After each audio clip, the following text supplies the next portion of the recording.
Hello दोस्तों, GK उत्कर्ष से IQ में आप लोगों को स्वागत है। दोस्तों, ज्ञान बिंदु जीएस एकेडमी दोस्तों यह जो है बिहार पुलिस अवसर निरीक्षक दरोगा 1717 पोस्ट के लिए दोस्तों जो एग्ज़ाम हुआ था दोस्तों उसका आंसर दोस्तों रोशन सर ने प्रोवाइड कर दिए हैं दोस्तों।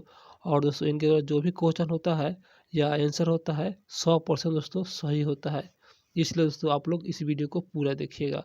और दोस्तों बता दें आप लोगों को प्रीवियस ईयर सेट दोस्तों एग्जाम में देखने को मिलते हैं, तो हो सकता है दोस्तों इस सेट से 2-4 क्वेश्चन एग्जाम में पूछ दे, इसीलिए आप लोग इस वीडियो को पूरा देखिएगा। आते हैं दोस्तों सीधा प्रश्न पर। और चैनल को सब्सक्राइब नहीं किए हैं तो कर लीजिए ताकि आप लोग को समय से आप लोग को सेट मिल सके। तो दोस्तों आ रहे हैं, यहाँ पर आ गया प्रश्न। तो यहाँ पर दोस्तों जो एग्ज़ाम हुआ था 1717 पोस्ट के लिए, जो यह 22/7/2018 को दोस्तों एग्ज़ाम हुआ था। तो आते हैं सीधा प्रश्न पर। और आप लोग सभी लोग मेरे वीडियो को लाइक कर दीजिए। तो आशा करते हैं कि लाइक कर दिए होंगे। तो प्रश्न होगा, सुनहरा चावल किस रोग के बचाव में सहायक होता है? इसका सही आंसर हो जाएगा दोस्तों ऑप्शन सी, जीरोप्लेथेल्मिया। दोस्तों जीरोप्लेथेल्मिया दोस्तों यह जो एक रोग है जो कि सुनहरा चावल जो कि इस रोग के बचाव में सहायक होता है। दोस्तों अच्छा लग रहा है तो मेरे चैनल को सब्सक्राइब कर लीजिए। प्रश्न पर आते हैं, मॉन्ट्रियल प्रोटोकॉल किससे संबंधित है? इसका सही आंसर हो जाएगा ऑप्शन डी, यह जो है ओजोन परत का संरक्षण से संबंधित है मॉन्ट्रियल प्रोटोकॉल। अगला प्रश्न है, टाइफाइड मियादी बुखार। दोस्तों टाइफाइड को ही मियादी बुखार के नाम से जाना जाता है और यह कैसे फैलता है? तो इसका सही आंसर हो जाएगा ऑप्शन डी, यह दूषित पानी व खाद्य पदार्थ से फैलता है टाइफाइड अर्थात मियादी बुखार। दोस्तों बता दें सेट रिवीजन करना अति आवश्यक होता है, क्योंकि दोस्तों एग्जाम में जो भी क्वेश्चन आप लोगों को मिलता है उसका डाउट जो है क्लियर हो जाता है, इसलिए सेट रिवीजन बहुत ज़रूरी है। तो आते हैं सीधा प्रश्न पर, निम्नलिखित में स्वच्छ जल की मछलियाँ कौन सी है? इसका सही आंसर हो जाएगा ऑप्शन बी, यह जो है ए और बी। दोस्तों ये जो रेहू है और कतला, रेहू और कतल दोस्तों यह स्वच्छ जल की मछली है, इसका आंसर बी। अगला प्रश्न है, वानिकी अनुसंधान संस्थान कहाँ स्थित है? इसका सही आंसर हो जाएगा ऑप्शन डी, यह देहरादून में अवस्थित है वानिकी अनुसंधान संस्थान। आशा करते हैं कि दोस्तों आप लोग को क्वेश्चन याद भी हो रहा होगा। प्रश्न है, निम्न में से कौन सी पर्वत चोटी भारत में है? इसका सही आंसर हो जाएगा ऑप्शन सी, यह कॉमेट। दोस्तों कॉमेट जो है यह पर्वत चोटी है जो कि भारत में अवस्थित है। अगला प्रश्न पर आते हैं, जापान के योकोहामा शहर में वर्ष 1994 में संयुक्त राष्ट्र सदस्यों का सम्मेलन जिस संदर्भ में किया गया था वह है? इसका सही आंसर हो जाएगा ऑप्शन एक, यह जो है प्राकृतिक आपदा नियंत्रण के बारे में दोस्तों यह जो है यह सम्मेलन हुआ था जो कि जापान के योकोहामा शहर में हुआ था, 1994 में हुआ था। अगला प्रश्न है, भारतवर्ष का यहाँ पर दोस्तों भारतवर्ष का माटी तेल, यह जो है दोस्तों नूना माटी तेल है शोध कारखाना यह कहाँ अवस्थित है? इसका सही आंसर हो जाएगा ऑप्शन सी, यह जो है असम में अवस्थित है। यहाँ पर तो नूनी माटी होगा, यहाँ पर थोड़ा टाइपिंग मिस्टेक है, नूना माटी है, इसलिए इसका सही आंसर हो जाएगा असम, जो कि यह एक शोध कारखाना है तेल का। आते हैं दोस्तों अगले प्रश्न पे, गुलबदन बेगम ने किसके कहने पर हुमायूं लिखा था? इसका सही आंसर हो जाएगा ऑप्शन बी, यह जो है दोस्तों अकबर के कहने पर, यह जो अकबर के कहने पर हुमायूं नामा जो लिखा था गुलबदन द्वारा लिखा गया था अकबर के कहने पर। अगला प्रश्न है, सीरी का किला का निर्माण किसने करवाया था? इसका सही आंसर हो जाएगा ऑप्शन सी, यह अलाउद्दीन खिलजी ने करवाया था सीरी का किला का निर्माण। अगला प्रश्न है, अकबर के 1567 ईस्वी में चित्तौड़ आक्रमण के समय वहाँ का शासक कौन था? इसका सही आंसर हो जाएगा ऑप्शन सी, वहाँ का शासक उदय सिंह था।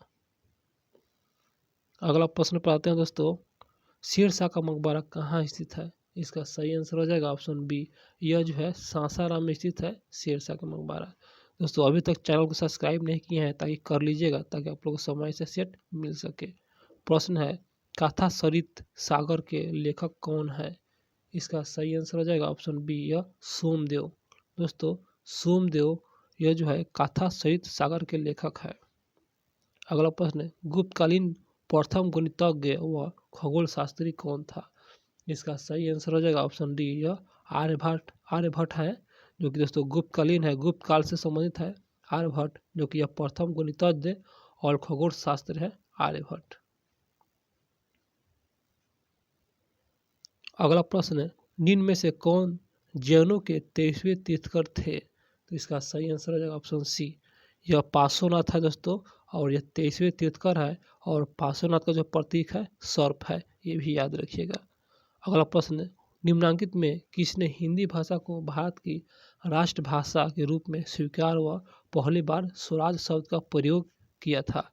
तो हिंदी भाषा को भारत की राष्ट्रभाषा के रूप में स्वीकारा और पहली बार स्वराज शब्द का प्रयोग किया था, किनके द्वारा किया गया था? इसका आंसर बी, यह दोस्तों स्वामी दयानंद सरस्वती द्वारा किया गया था स्वराज शब्द का प्रयोग पहली बार। अगला प्रश्न पर आते हैं दोस्तों, अखिल भारतीय राष्ट्रीय कांग्रेस के प्रथम भारतीय महिला अध्यक्ष कौन थी? इसका सही आंसर ऑप्शन सी, यह जो है सरोजिनी नायडू थी दोस्तों, अखिल भारतीय राष्ट्रीय कांग्रेस के प्रथम भारतीय महिला अध्यक्ष। और बता दें दोस्तों, सरोजिनी नायडू यह उत्तर प्रदेश के रहने वाली है। अगला प्रश्न है, रविन्द्रनाथ टैगोर ने नाइटहुड की उपाधि क्यों लौटा दी? तो इसका सही आंसर हो जाएगा ऑप्शन बी, दोस्तों जलियांवाला बाग हत्याकांड के विरोध में नाइटहुड की उपाधि जो है रविन्द्रनाथ टैगोर ने लौटा दिया था।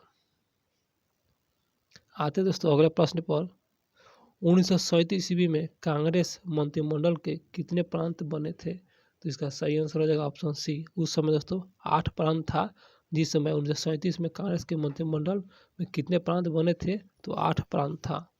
आते हैं 20 नंबर क्वेश्चन पे। अगला प्रश्न है दोस्तों, भारतीय मुस्लिम लीग की स्थापना किस वर्ष हुई थी? इसका सही आंसर हो जाएगा ऑप्शन सी, यह 1906 में हुआ था। भारतीय मुस्लिम लीग की स्थापना 1906 में हुआ था। अगला प्रश्न, प्रार्थना समाज के संस्थापक कौन थे? इसका सही आंसर ऑप्शन एक, महादेव गोविंद रानडे, जो कि यह प्रार्थना समाज के संस्थापक थे। अगला प्रश्न, गांधी जी की दांडी यात्रा का प्रारंभ किस तारीख को और किस वर्ष? तो इसका सही आंसर हो जाएगा ऑप्शन बी, यह 12 मार्च को हुआ था, 1930 को हुआ था। दांडी यात्रा का प्रारंभ हुआ था 12 मार्च 1930 को। अगला प्रश्न पर आते हैं, वर्ष 2011 की जनगणना अनुसार भारत में न्यूनतम जनसंख्या घनत्व राज्य है, वह कौन सा राज्य है? इसका सही आंसर ऑप्शन बी, यह अरुणाचल प्रदेश राज्य है, जो कि न्यूनतम जनसंख्या घनत्व वाला राज्य है। अगला प्रश्न है, अंतर्राष्ट्रीय मुद्रा कोष का वित्तीयन किसके द्वारा किया जाता है? इसका सही आंसर हो जाएगा ऑप्शन डी, यह सदस्य देशों के द्वारा किया जाता है, जो कि अंतर्राष्ट्रीय मुद्रा कोष का वित्तीयन होता है सदस्य देशों के द्वारा किया जाता है। आते दोस्तों अगले प्रश्न पे, बेरोजगारी व मुद्रास्फीति की संयुक्त घटक कहलाती है। इसका सही आंसर हो जाएगा ऑप्शन सी, यह जो है स्टैगफ्लेशन के नाम से जाना जाता है। बेरोजगारी व मुद्रास्फीति की संयुक्त घटक है स्टैगफ्लेशन। दोस्तों आशा करते हैं कि आप लोग को भी याद होता होगा, और दोस्तों रिवीजन कीजिए, रिवीजन करने से क्वेश्चन याद रहता है। प्रश्न पर आते हैं, बैंक दर के बढ़ाने का प्रभाव कम हो गया है यदि? बैंक दर बढ़ाने का प्रभाव कम हो गया है यदि इसका आंसर सी, CRR कम कर दी जाए तब। अगला प्रश्न, निम्न सार्वजनिक उपक्रम में कौन सा महारत्न नहीं है? तो महारत्न कंपनी नहीं है, इसका सही आंसर है ऑप्शन डी, BSNL, जो कि महारत्न कंपनी नहीं है दोस्तों, और भेल, सेल और गेल ये सभी महारत्न कंपनियां हैं। अगला प्रश्न, निम्न में से बहुआयामी गरीबी सूचकांक संदर्भ में गलत, तो यहाँ पर गलत कथन चुनना है बहुआयामी गरीबी सूचकांक के संदर्भ में।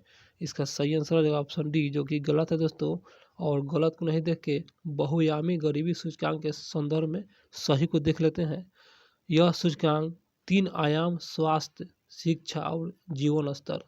दोस्तों स्वास्थ्य, शिक्षा और जीवन स्तर से संबंधित है। और बी में है सूचकांक में प्रत्येक आयाम को समान भार दिया गया है। सभी को दोस्तों जो है आयाम का समान भार दिया गया है इस सूचकांक में।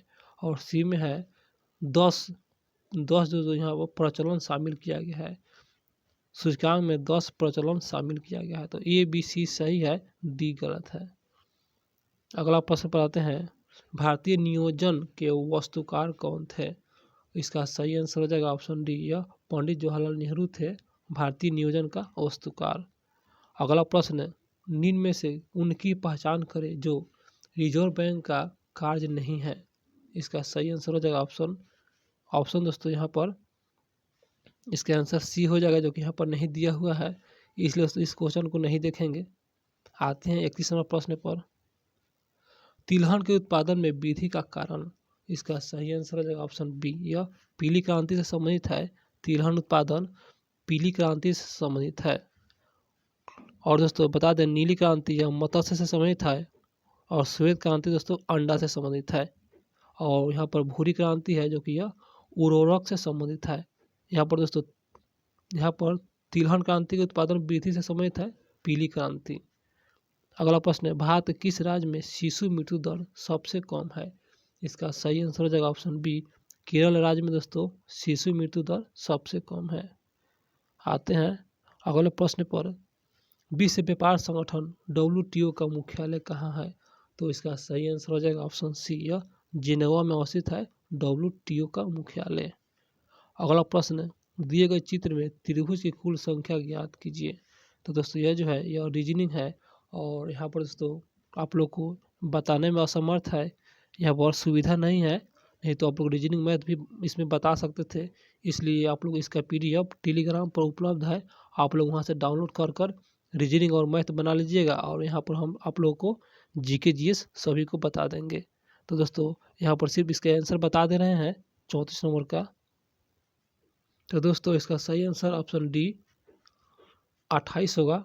और उससे बाद आते हैं 35 नंबर क्वेश्चन पे।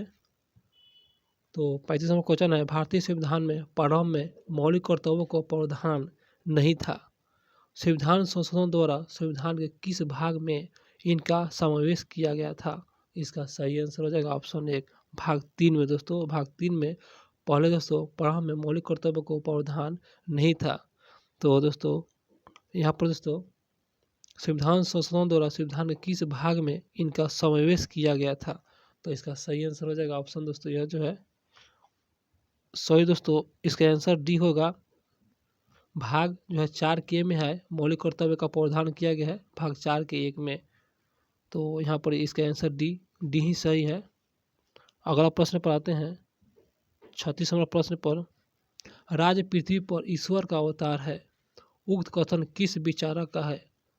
इसका सही आंसर हो जाएगा ऑप्शन 1, हेगेल। दोस्तों हेगेल का है यह जो है राज्य पृथ्वी पर ईश्वर का अवतार है, यह जो है कथन किस विचारक का है? तो यह विचारक है हेगेल। अगला प्रश्न, संविधान सभा में उद्देश्य प्रस्ताव प्रस्तुत किया गया। इसका सही आंसर हो जाएगा ऑप्शन सी, 13 दिसंबर 1946 को उद्देश्य प्रस्ताव प्रस्तुत किया गया था संविधान सभा में। अगला प्रश्न, स्वाधीनता आंदोलन के दौरान पूर्ण स्वराज के लक्ष्य की घोषणा किस वर्ष की गई? इसका सही आंसर हो जाएगा ऑप्शन बी, 1929 को किया गया था। पूर्ण स्वराज के लक्ष्य की घोषणा 1929 को किया गया था। अगला प्रश्न, संविधान सभा के प्रथम अध्यक्ष कौन थे?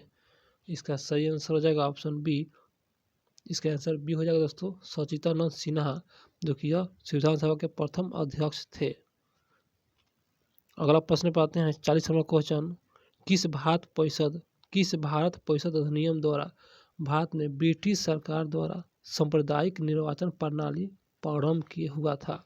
इसका सही आंसर हो जाएगा ऑप्शन डी, 1919 के दोस्तों 1919 ईस्वी में सांप्रदायिक निर्वाचन प्रणाली शुरू किया गया था। अगला प्रश्न, निम्नलिखित में से क्या भारत का नागरिक बनने के लिए आवश्यक नहीं है? तो इसमें क्या आवश्यक नहीं है? इसका आंसर सी, अधिगृहित संपत्ति, जो कि यह जो है नागरिक बनने के लिए दोस्तों आवश्यक नहीं है। और दोस्तों नागरिक बनने के लिए जो आवश्यक है उसको देख लेते हैं। वंशानुक्रमण और जन्म और देशीकरण, ये सभी दोस्तों इसके माध्यम से आप नागरिक बन सकते हैं भारत में। आते हैं दोस्तों 42 नंबर प्रश्न पे। लोकसभा का अध्यक्ष अपना त्याग पत्र किसे संबोधित करता है? इसका सही आंसर हो जाएगा ऑप्शन डी, या उपाध्यक्ष को संबोधित करते हैं। लोकसभा अध्यक्ष अपना त्याग पत्र उपाध्यक्ष को संबोधित करते हैं। अगला प्रश्न है दोस्तों, भारत के किस राज्य में द्विसदनीय व्यवस्था नहीं है? अर्थात दोस्तों 2 सदन। इसका सही आंसर हो जाएगा ऑप्शन सी, पंजाब में दोस्तों द्विसदनीय व्यवस्था नहीं है, और बिहार में है, उत्तर प्रदेश में है, और जम्मू कश्मीर में है दोस्तों। आते हैं अगले प्रश्न पे। 44 नंबर क्वेश्चन होगा। अगला प्रश्न, कौन से मूल अधिकार केवल भारतीय नागरिक के लिए उपलब्ध है? केवल भारतीय नागरिक के लिए उपलब्ध है। इसका सही आंसर हो जाएगा ऑप्शन एक, अनुच्छेद 15, 16, 19 और 29। दोस्तों याद कीजिए दोस्तों, यह बहुत इंपॉर्टेंट है। सिर्फ भारतीय नागरिक के लिए यह जो है उपलब्ध है। 15, 16 और 19 और 29 यह अनुच्छेद केवल भारतीय नागरिक के लिए यह उपलब्ध है। दोस्तों ये क्वेश्चन एग्जाम में पूछ सकता है, ये बहुत इंपॉर्टेंट है, आप लोग इसे याद रखिए। अगला प्रश्न, असत्य कथन को चुनना है, अर्थात दोस्तों गलत कथन को चुनना है। इसका आंसर सी, जो कि गलत है। और यहाँ पर दोस्तों राज्यसभा को भंग किया जा सकता है, जो कि राज्यसभा को भंग नहीं किया जा सकता है, इसलिए गलत है। आइए दोस्तों सही को देख लेते हैं। राज्यसभा में 12 सदस्य को राष्ट्रपति मनोनीत करता है, जो कि सही है। 12 सदस्य को मनोनीत करता है राष्ट्रपति। अगला है ऑप्शन, प्रत्याशी को उसी राज्य का होना चाहिए जहां से वह राज्यसभा का चुनाव लड़ रहा हो, ये भी सही है। डी में है, लोकसभा में राष्ट्रपति 2 सदस्य मनोनीत करता है। दोस्तों लोकसभा में राष्ट्रपति 2 सदस्य को मनोनीत करता है, ये भी सही है। जो कि ये जो है अंगल भारतीय है, वही 2 सदस्य को राष्ट्रपति जो कि मनोनीत करता है लोकसभा में। अगला प्रश्न है, सत्य कथन को चुनना है, इसमें चयन करना है। इसका आंसर एक हो जाएगा, वित्त आयोग एक संवैधानिक निकाय है। यही सत्य कथन है, वित्त आयोग एक संवैधानिक निकाय है। अगला प्रश्न है, राज्यसभा में गणपूर्ति हेतु कितने सदस्यों की आवश्यकता होती है राज्यसभा में? इसका सही आंसर ऑप्शन एक, मात्र दोस्तों 25 सदस्य आवश्यक होता है राज्यसभा में गणपूर्ति के लिए। अगला प्रश्न, निम्नलिखित में से कौन सा कारक अभिक्रिया दर पर कोई प्रभाव नहीं डालता है? इसका सही आंसर हो जाएगा ऑप्शन एक, यह जो है एंथैल्पी में परिवर्तन। एंथैल्पी में परिवर्तन यह एक कारक है जो कि अभिक्रिया दर पर कोई प्रभाव नहीं डालता है।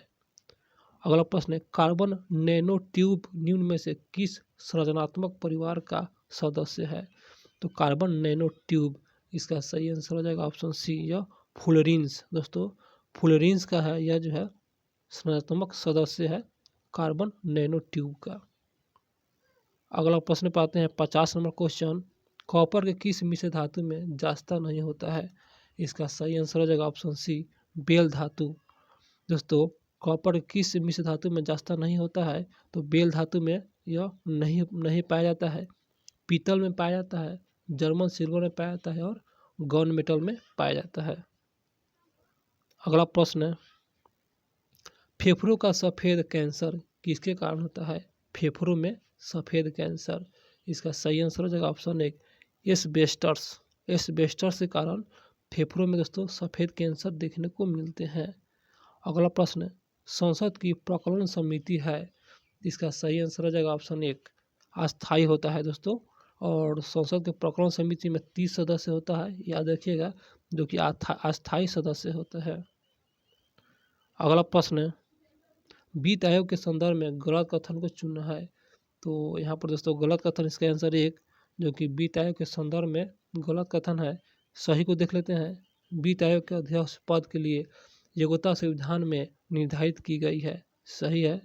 अभी तक 15 वित्त आयोग का गठन किया जा चुका है, ये भी सही है। और संविधान के अनुच्छेद 280 के अनुसार वित्त आयोग का गठन किया गया है, 280 के अनुसार वित्त आयोग का गठन। दोस्तों अगला क्वेश्चन है, यह मैथ है दोस्तों, इसका आंसर बता दे रहे हैं, आप लोग इसे वीडियो को रोक कर बनाने का प्रयास करेंगे। इसका आंसर सी, 54 का आंसर सी। और आते हैं दोस्तों 55 नंबर क्वेश्चन पे। 55 का जो आंसर हो जाएगा दोस्तों, इसका आंसर सी हो जाएगा, 83 हो जाएगा। और 56 नंबर क्वेश्चन पर आते हैं, यह रीजनिंग है, इसका सही आंसर हो जाएगा ऑप्शन 1, 65।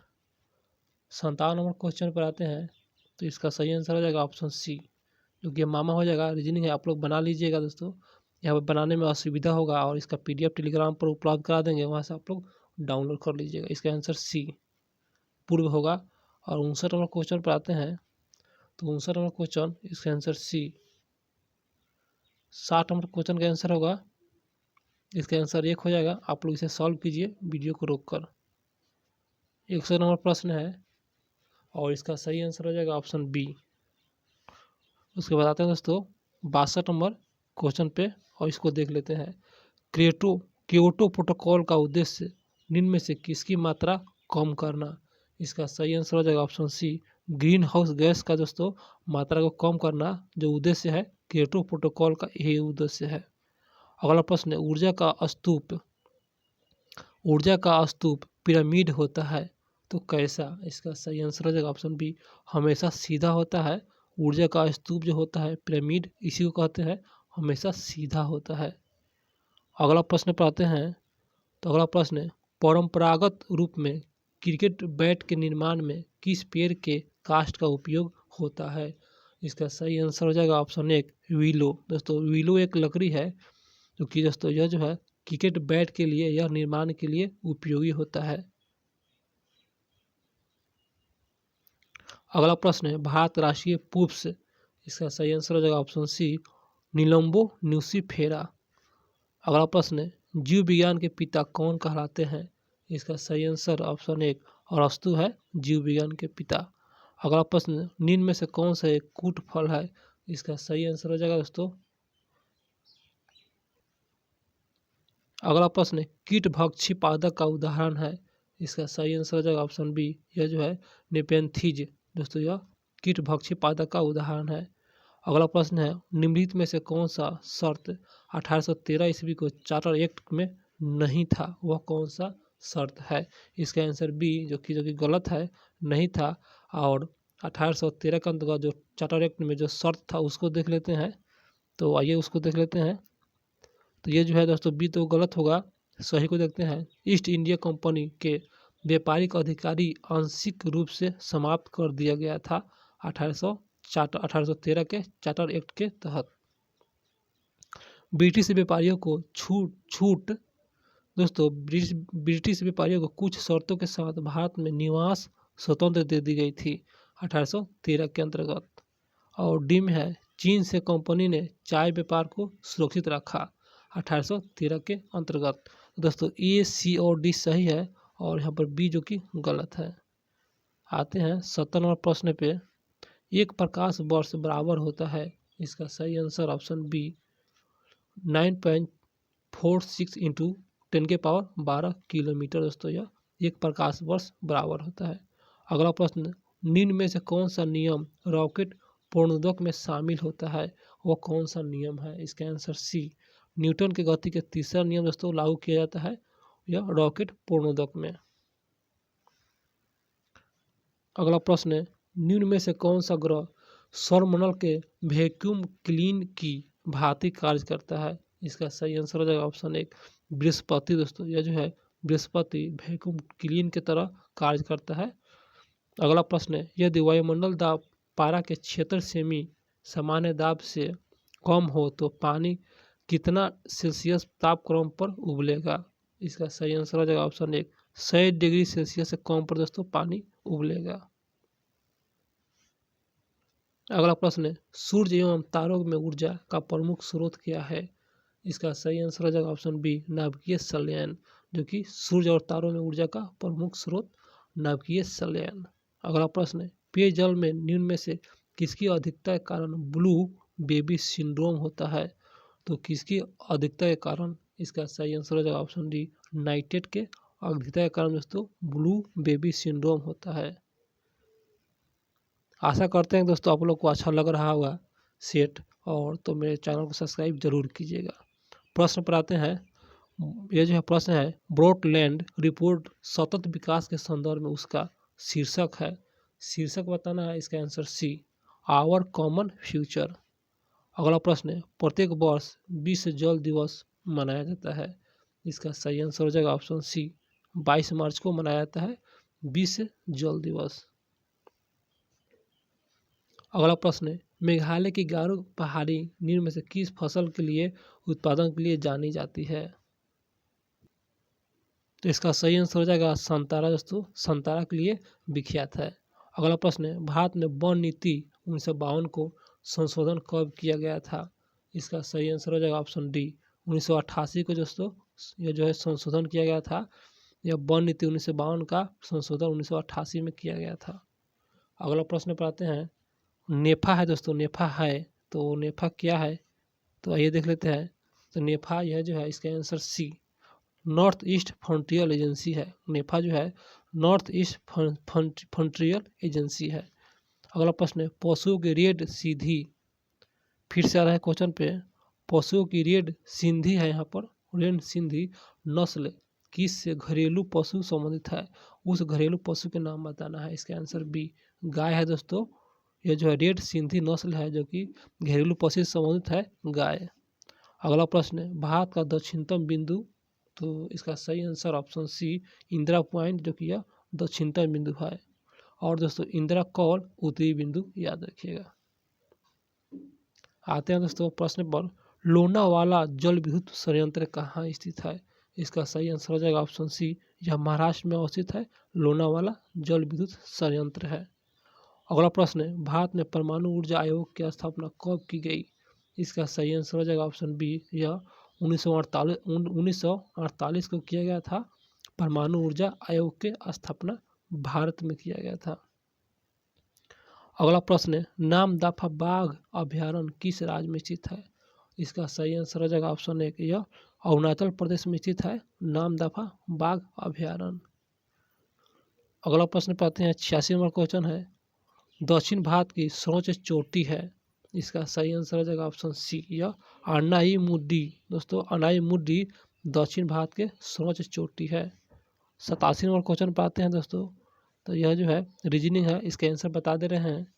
इसका सही आंसर हो जाएगा ऑप्शन बी, यहाँ पर इसका आंसर बी हो जाएगा दोस्तों। आते हैं 88 नंबर प्रश्न पे, तो 88 नंबर का आंसर सी बना लीजिएगा, रीजनिंग है वीडियो को रोककर। 89 नंबर क्वेश्चन, इसका आंसर 32। अगला प्रश्न पर आते हैं दोस्तों 90 नंबर क्वेश्चन पर, तो इसका आंसर बी 60। 91 नंबर क्वेश्चन, इसका आंसर दोस्तों 1 हो जाएगा, आप लोग इसे बना लीजिए वीडियो को रोक कर। 92 नंबर प्रश्न होगा, इसका सही आंसर हो जाएगा बी, मार्च और सितंबर। आते हैं दोस्तों 93 नंबर प्रश्न पे, तो यह जो है पाचन तंत्र का कौन सा भाग एशियल स्रावित करता है।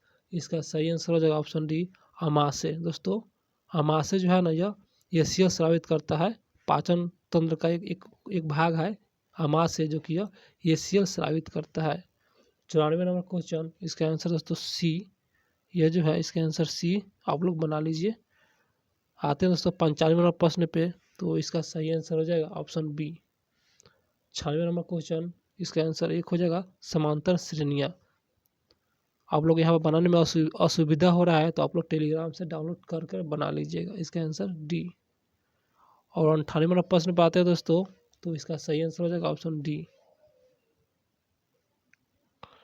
99 नंबर क्वेश्चन, इसका आंसर दोस्तों बी। और आते हैं 100 नंबर क्वेश्चन पे, कलोल पावर विद्युत परियोजना कहाँ है। इसका सही आंसर हो जाएगा ऑप्शन डी, यह जो है गुजरात में अवस्थित है, और यह एक पावर विद्युत परियोजना है कलोल, जो कि गुजरात में है। दोस्तों मेरे वीडियो अच्छा लगा हो तो चैनल को सब्सक्राइब कर लीजिए, ताकि दोस्तों अगला सेट आप लोग को समय से मिल सके। दोस्तों 3 सेट है और तीनों प्रीवियस सेट को हम लोग देख लेंगे, तो मेरे चैनल को सब्सक्राइब कर लीजिए। और इसका PDF टेलीग्राम पर उपलब्ध है, वहाँ से बना लीजिए डाउनलोड करके आप लोग, मैथ और रीजनिंग। दोस्तों मिलते हैं अगले वीडियो में, फिर जल्द मिलेंगे।